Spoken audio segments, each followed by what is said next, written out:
Benito Mussolini considered himself heir to the great Caesars of the past and was determined to create a great new Roman Empire. To prove his success to his own people and the world, he would acquire a new colony for Italy in Africa.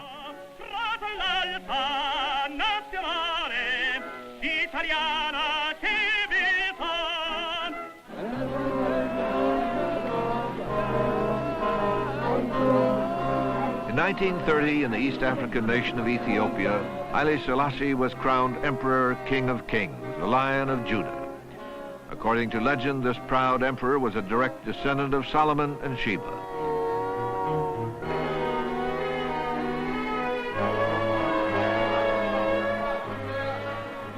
Educated in Europe, he was determined to bring his 3,000-year-old primitive kingdom into the 20th century.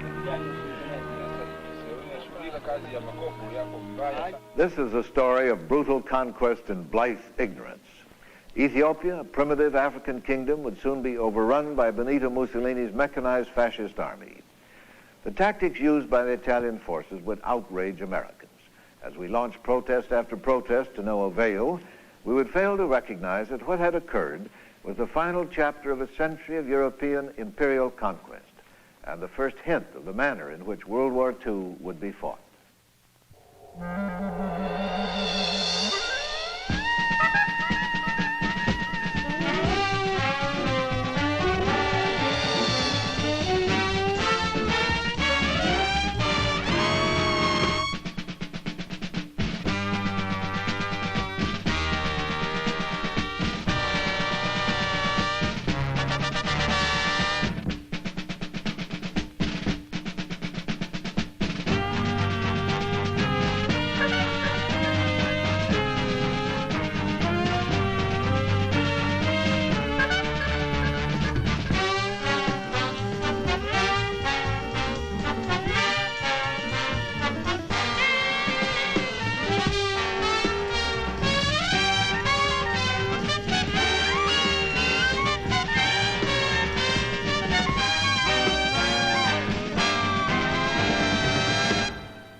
By 1934, Mussolini had forged one of the most powerful armies in Europe.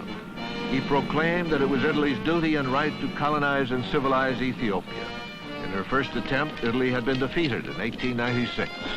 Vengeance for that humiliation would be a test of the modern Italian spirit.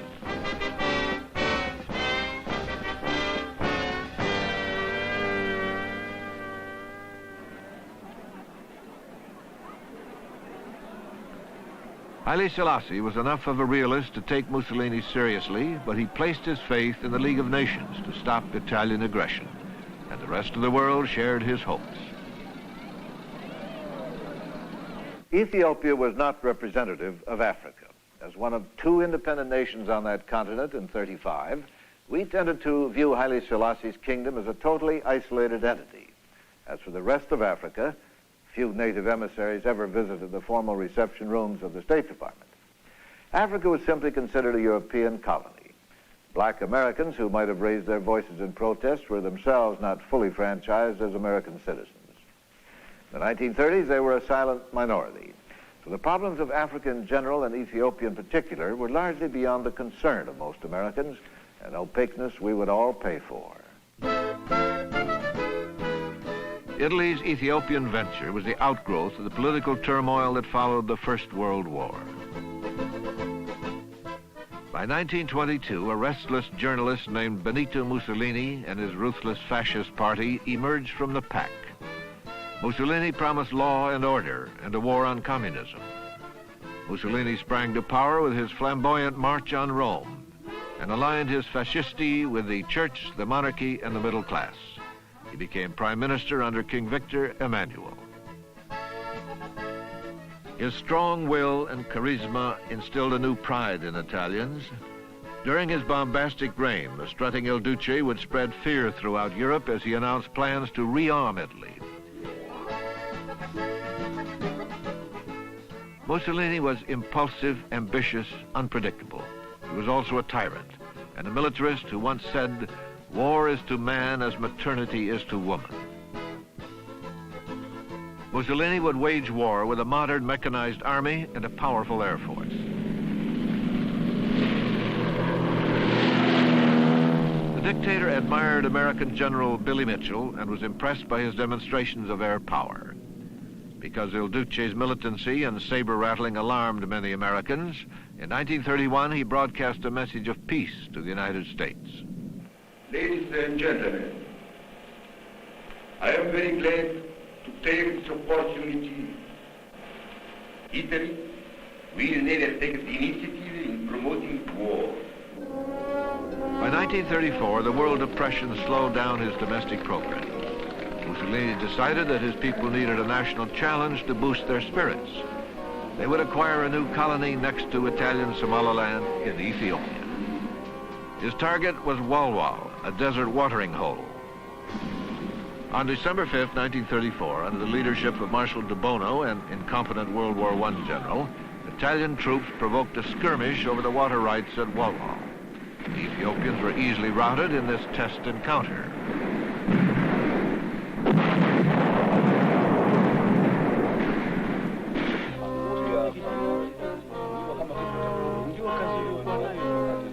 In Addis Ababa, an enraged Haile Selassie demanded that the League of Nations punish Italy. He had every reason to believe that the League would stop Mussolini. Mussolini claimed that he was provoked and that the League should instead censure Ethiopia. The League discussed the Walwal incident reluctantly, afraid to offend Mussolini, who was considered a buffer to Nazi Germany. Hitler's appearance in Venice underscored the terrifying possibility that the two fascist dictators might join forces. The Venice meeting was a disaster. In the beginning, the imperious Il Duce in complete dress regalia snubbed Hitler, who arrived in a blue serge suit. Mussolini was cool and condescending. The differences between Hitler and Mussolini were best characterized by their acceptance in the Western world, especially America. In 1928, his autobiography was serialized in the conservative Saturday Evening Post. The House of Morgan in 1926 loaned Mussolini $100 million. In a gesture of friendship, President Hoover gave fascism a boost by graciously receiving Mussolini's foreign minister at the White House. Such international figures as Winston Churchill found his policies commendable, and Will Rogers, after a personal interview, called Benito Mussolini a regular guy. Cole Porter's hit song began, "You're the tops, you're Mussolini." Even FDR had an affinity for Mussolini, who he referred to in a letter as that admirable Italian gentleman. Prior to Italy's invasion of Ethiopia, no authentic public opinion surveys were taken in the United States during Mussolini's regime, but it would be safe to say that the majority of Americans approved of Mussolini. Many actually admired him as a romantic, if somewhat clownish figure who, as the saying went, made the trains run on time. This attitude was fostered by a number of sympathetic authors and journalists. Anne O'Hare McCormick, writing for the New York Times, found Mussolini an incarnation of the ancient splendor of Rome, a revered statesman not intoxicated but mellowed by power.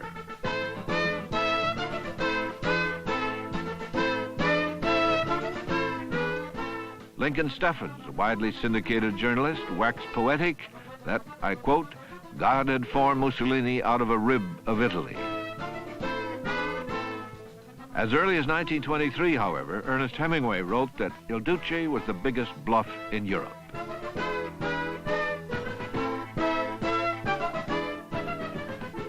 There was a comical image to Mussolini which served to soften the more aggressive, belligerent aspects. But if there was a parallel, it was usually drawn between Theodore Roosevelt, a man on the horseback type of figure, who sort of took history, seized history by his own hands and bent it to his will, and reassured Americans that human intelligence and will was still in control of events.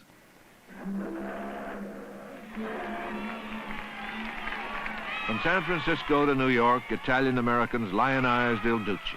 He gave them a new sense of identity.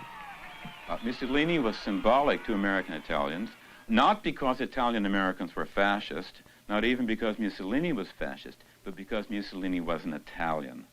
And the Italian American population in the United States, being near the bottom of the socioeconomic ladder, felt that Mussolini was doing something. He was getting headlines for Italy. They were proud of the fact that Italy now seemed to be one of the great powers, and this rubbed off upon them as one of the lower levels of the American immigrant group.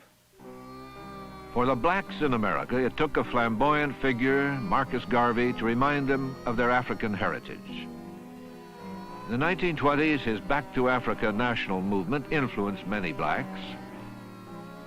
A colorful adventurer and aviator, Colonel Hubert Julian, known as the Black Eagle of Harlem, urged his people to join their brothers in Ethiopia.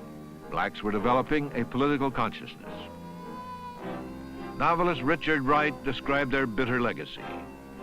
Our outward guise, he said, still carries the old familiar aspect which 300 years of oppression in America have given us, but beneath the garb of the black laborer, the black cook, the black elevator operator, lies an uneasily tied knot of pain and hope. In the summer of '35, many American blacks signed up to go to Ethiopia.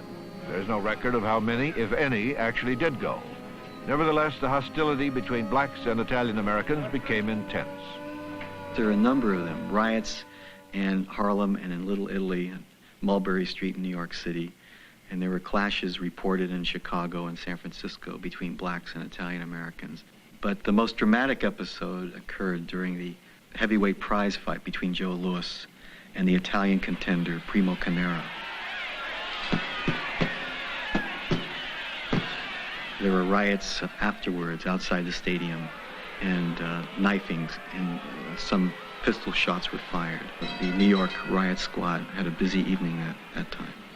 At the same time, most American blacks were far more concerned with surviving in what they considered to be a racist America. And we must remember also that these were Depression years, and that Depression years were even harder on blacks than they were on other people. So that the energies of American blacks were spent primarily on eking out a living, finding a job in Depression America.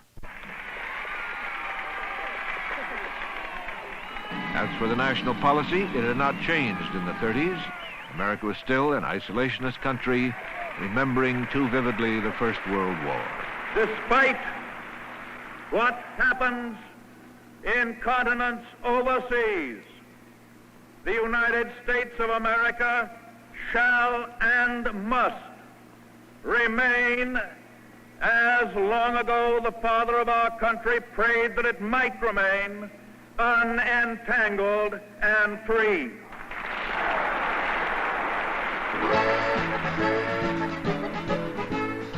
Italian troops training at the Leash were set off to invade Abyssinia.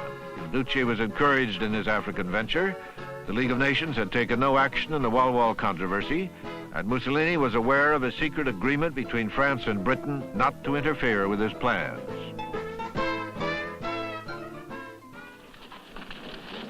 On October 3rd, 1935, more than 250,000 Italian troops, complemented by thousands of well-trained Somali natives, crossed the northern and southern borders of Ethiopia. They advanced unchallenged for 2 days.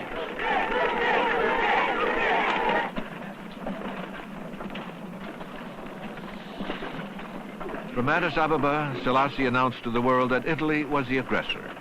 He fervently hoped that his barefoot soldiers with World War I weapons would be rescued from massacre by the League of Nations. His strategy was to send small units to the front at first and let the desolate mountain and desert terrain hold back the invaders.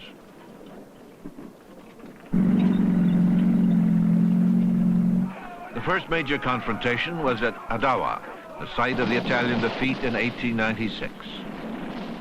Perhaps not since the invention of gunpowder had one army enjoyed such military supremacy.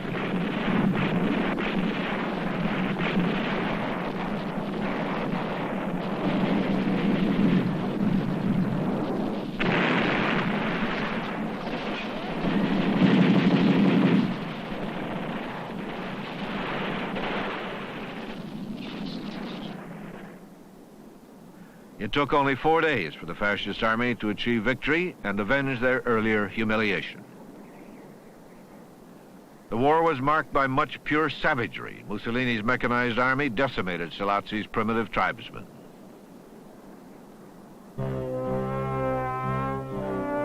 Francis Pierre Laval, whose secret agreement paved the way for Mussolini's conquest, guided the League of Nations toward the imposition of only mild sanctions against Italy. The League censured Italy as the aggressor and suspended all economic relations with her, but voted against sending arms or troops to Selassie. The vote satisfied the conscience of most European leaders who refused to see beyond the hypocrisy of their actions. For all intents and purposes, Ethiopia had been sacrificed. The fear of a potential alliance between Italy and Germany had paralyzed European statesmen. In un tempo in cui Roma aveva Cesare, Virgilio ed Augusto. Mussolini protested that his cause was just and resigned Italy from the League of Nations. World opinion turned against Italy. In England, where the public was revolted by Mussolini's bullyism and disgusted by the League's impotence, Italian-owned stores became targets for frustration and anger. Throughout American urban ghettos like New York's Harlem, angry blacks protested and smashed the windows of Italian shopkeepers. Nevertheless, government policy remained neutral.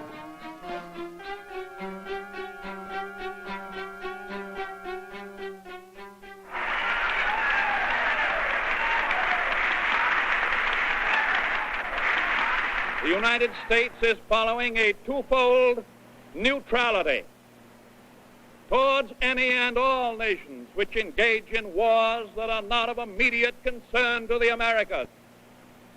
First, we decline to encourage the prosecution of war by permitting belligerents to obtain arms, ammunition, or implements of war from the United States. Nations seeking expansion. FDR did manage to get Congress approval of a moral embargo on trade with Italy of all raw materials except oil. I think it would be quite fair to say, with hindsight certainly, that the United States did very little to enforce any moral embargo other than making protestations and declarations. I think it's quite clear that had there been an effective embargo against oil for the Italian war machine, that the Italian invasion would have had to come to a halt.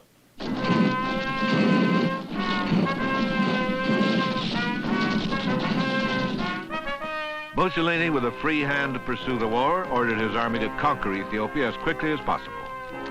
Marshal Badoglio was put in charge and authorized to use any weapons or tactics necessary to win the war. This included mustard gas, though outlawed by the Geneva Convention. Badoglio, a witness to Billy Mitchell's demonstration of air power, now put the lesson to appalling use. Mussolini's brother Vittorio, a pilot, enjoyed killing from the air. These were his words. As the bomb fell in their midst and blew them up, one group of horsemen gave me the impression of a budding rose unfolding. Reports of poison gas, indiscriminate bombings, and other atrocities stunned the Western world. Mussolini's heroic image was tarnished by adverse, if not always accurate, press reports. There was a good deal of confusion in reporting the war because it was difficult to get to the site of the battles. Many of the reporters rushed over there with an adventurous sense of a romantic type of desert warfare, as though it would be a chapter out of T.E. Lawrence. They found out it was anything but that, and it was rather a dull and dragged out, essentially undramatic war. And as a result, a number of journalists began to fabricate stories. One consequence of that is they wrote news accounts which were definitely sympathetic to the Ethiopians and misled the public into believing that the Ethiopians were doing better than they actually were doing. So no one was prepared with the collapse of the Haile Selassie's forces.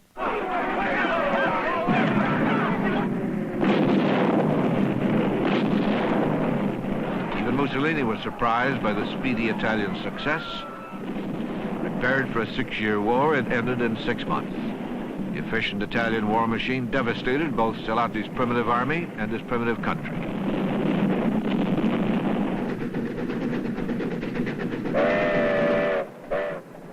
A gentle monarch was driven out of a land which, in the words of Winston Churchill, no conqueror in 4,000 years ever thought worthwhile to subdue.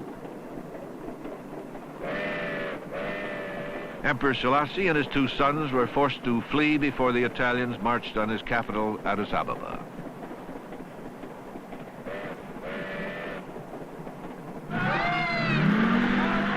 About 700,000 Ethiopians were killed, about 2,000 Italians died.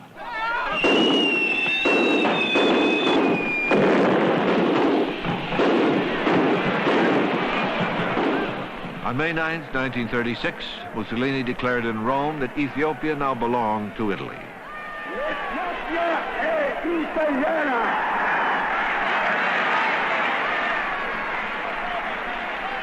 It was Mussolini's first conquest. It was also an early warning of fascist intentions, and America ignored the cry.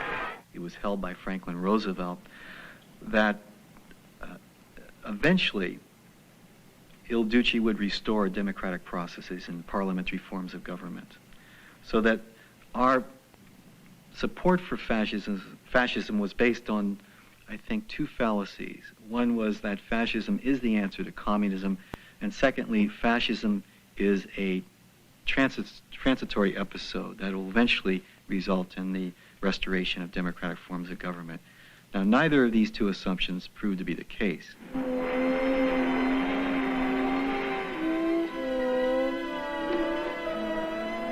Selassie was granted exile in the guilt-ridden but generous England.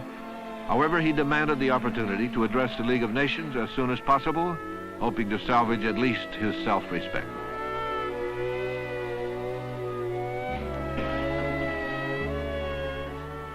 The embarrassed League had no choice but to give him the podium.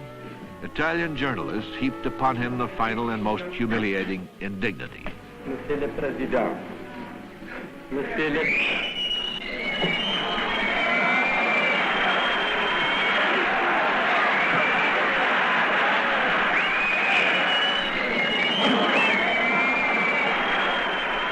After the Italian journalist hecklers were ejected from the hall, Haile Selassie continued, and he said this: "It is international morality that is at stake. Apart from the kingdom of the Lord, there is not on this earth any nation which is superior to any other. It is us today, it will be you tomorrow."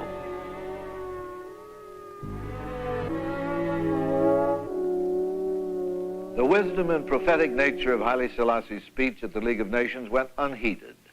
The world listened but did nothing, paralyzed by insecurity and fear of fascist military strength. By turning our backs on the Abyssinian War, the United States refused to face the fact that Mussolini's takeover of the primitive African nation was no different from traditional European colonization. Our reluctance to strongly oppose outright aggression in 1935, simply because an ocean separated us, was a policy that gratified both Hitler and Mussolini, as well as American pacifists and isolationists. The Neutrality Act of 1935, which prohibited the shipment of arms to belligerents, helped assure the victory of Italy's well-equipped modern army. The ease with which Italy overpowered Ethiopia was a signal to fascist dictators that democratic nations would not resist their urge for conquest with anything but words. Ethiopia set the stage for European conquest.